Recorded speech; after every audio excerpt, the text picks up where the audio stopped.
Saniki nek ratune dawuh karo sampeyan apa sampeyan arep selak? Mboten. Ah nek ora mang tandangi. Napa sing kula tandangi? Mateni para Pandhawa. Nuwun sewu, nek liyane oke.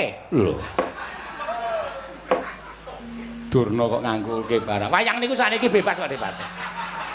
Bangane basane kari-kari doradong. Ngoten. Baiklah.